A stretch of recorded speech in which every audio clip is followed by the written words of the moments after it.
It has been our tradition at Living Faith to read the entire Passion story on Palm Sunday and Passion Sunday, which is this week. We will be reading from the book of Luke. The time came for them to eat the Passover meal. Jesus and the apostles were together at the table. Jesus said to them, "I wanted very much to eat this Passover meal with you before I die. I will never eat another Passover meal until it is given its full meaning in God's kingdom." Then Jesus took a cup of wine. He gave thanks to God for it and said, "Take this cup and give it to everyone here. I will never drink wine again until God's kingdom comes." Then he took some bread and thanked God for it. He broke off some pieces, gave them to the apostles, and said, "This bread is my body that I am giving for you. Eat this to remember me." In the same way, after supper, Jesus took the cup of wine and said, "This wine represents the new agreement from God to his people. It will begin with my blood, which is poured out for you." Jesus said, "But here on this table is the hand of the one who will hand me over to my enemies. The Son of Man will do what God has planned, but it will be very bad for the one who hands over the Son of Man to be killed."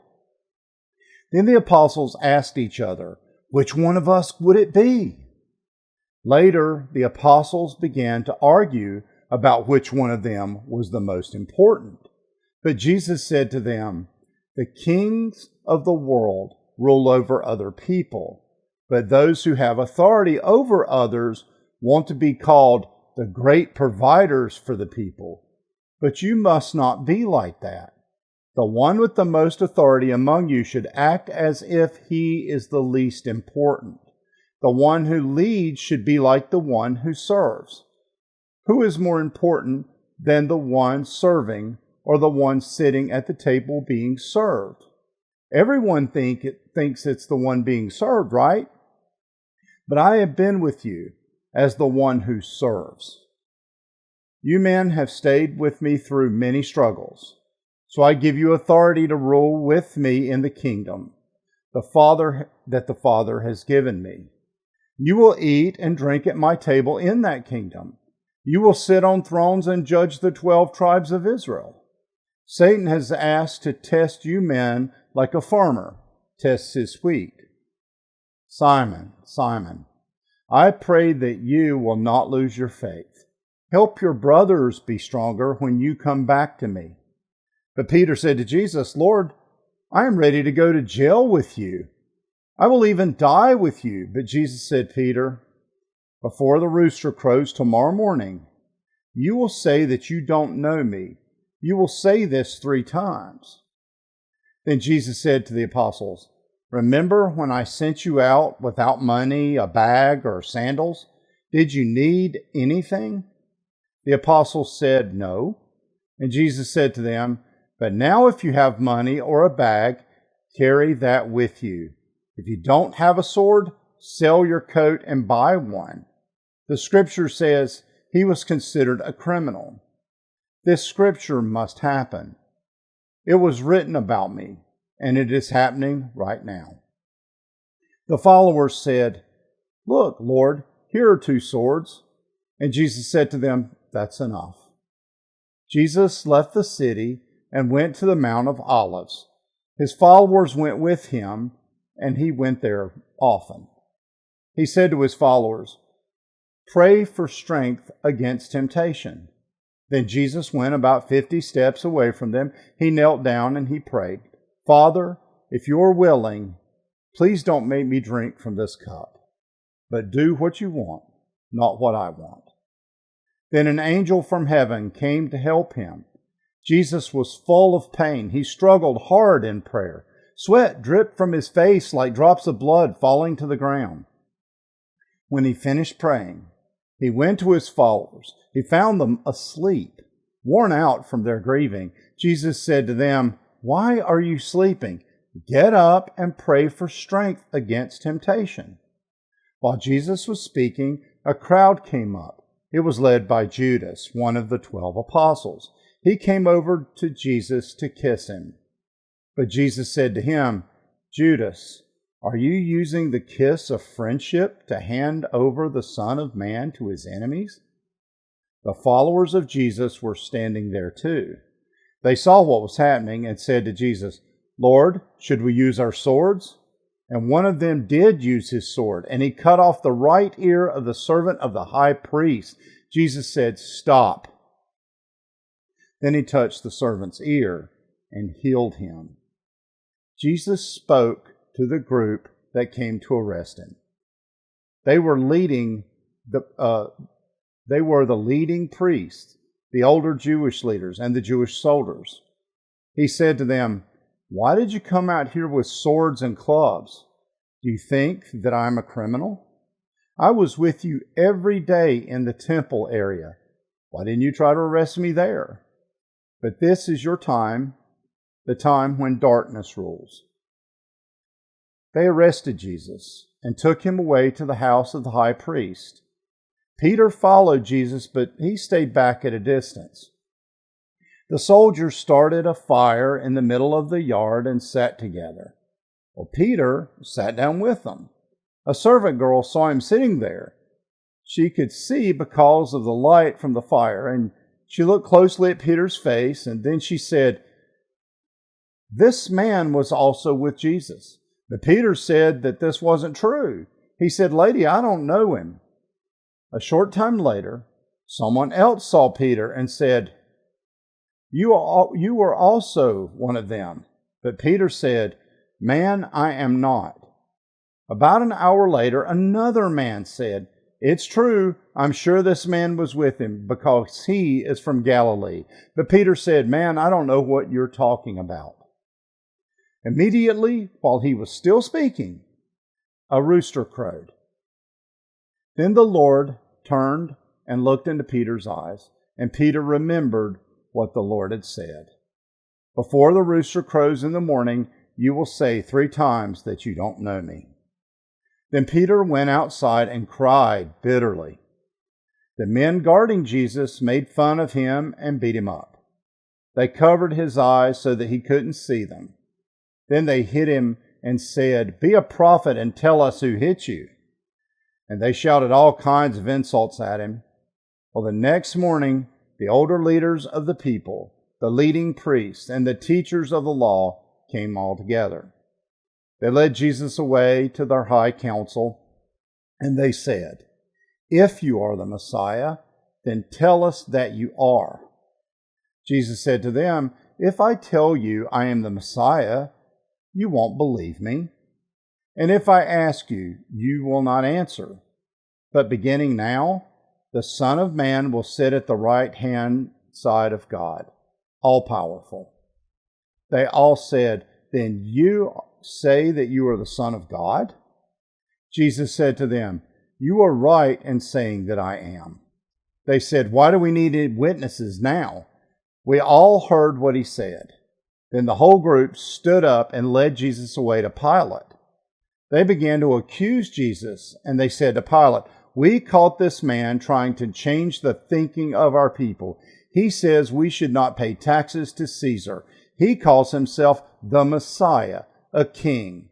Pilate asked Jesus, Are you the king of the Jews?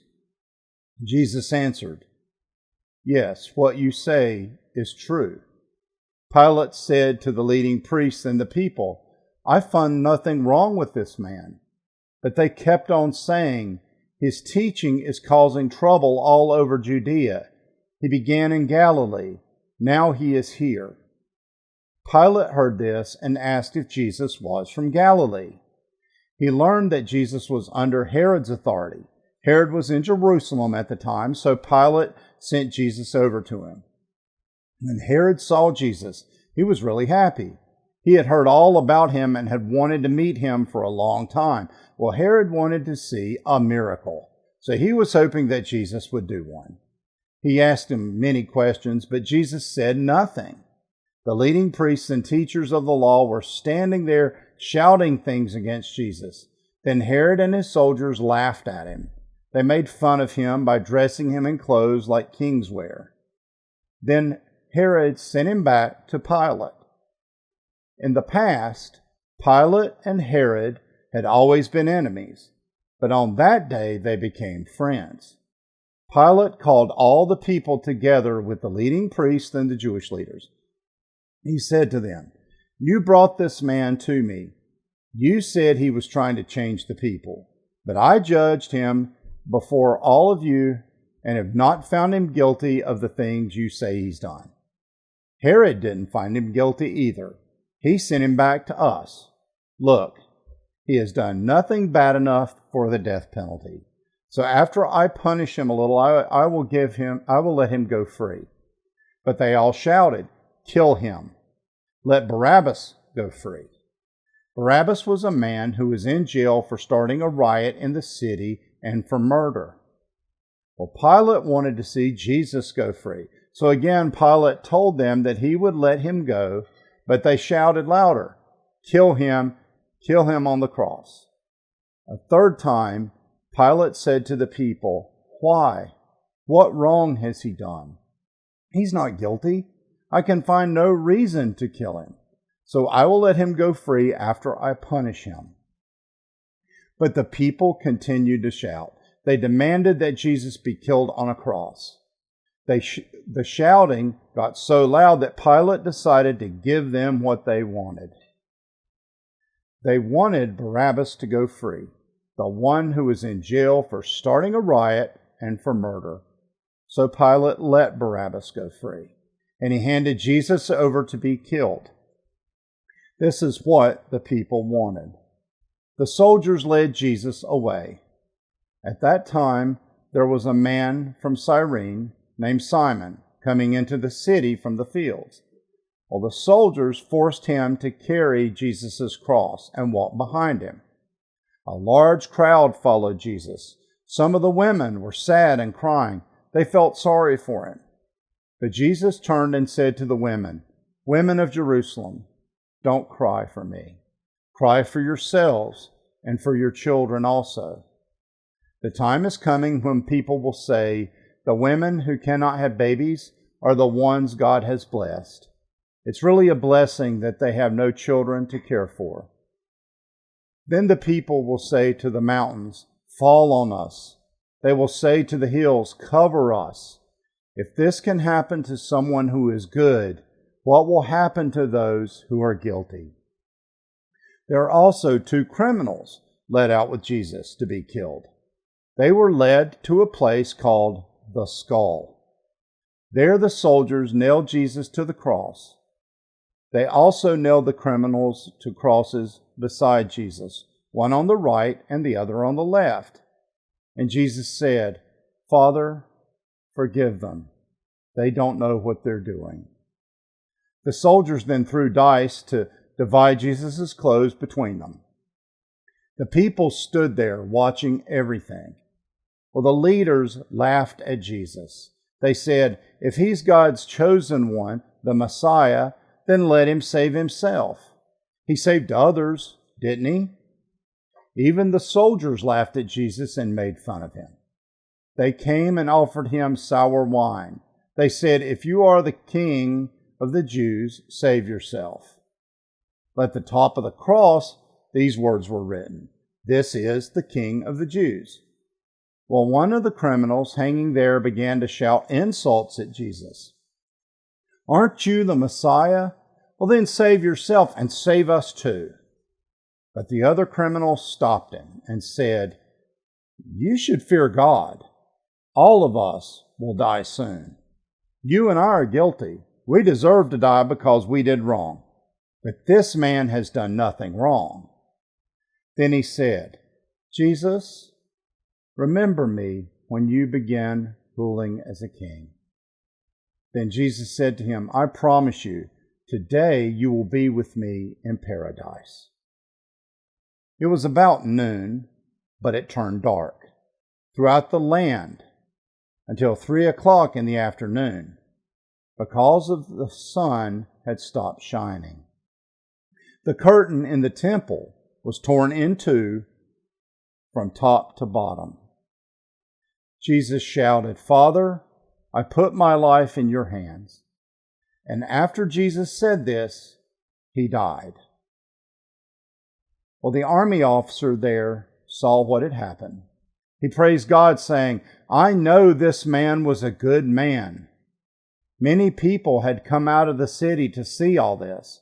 When they saw it, they felt very sorry and they left. The people who were close friends of Jesus were also there. Also, there were some women who had followed Jesus from Galilee. They all stood far away from the cross and watched all these things. Well, a man named Joseph was there from the Jewish town of Arimathea. He was a good man who lived the way God wanted. He was waiting for God's kingdom to come.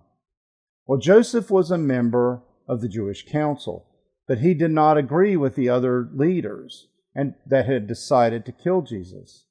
He went to Pilate and asked for the body of Jesus. He took the body down from the cross and wrapped it in a cloth. Then he put it in a tomb that was dug in a wall of rock. That tomb had never been used before. Well, it was late on the preparation day when the sun went down. The Sabbath day would begin. The women who had come from Galilee with Jesus followed Joseph. They saw the tomb. Inside, they saw where he put Jesus' body. Then they left to prepare some sweet-smelling spices to put on the body. On the Sabbath day, they rested, as commanded in the law of Moses. The Gospel of the Lord. Praise to you, O Christ.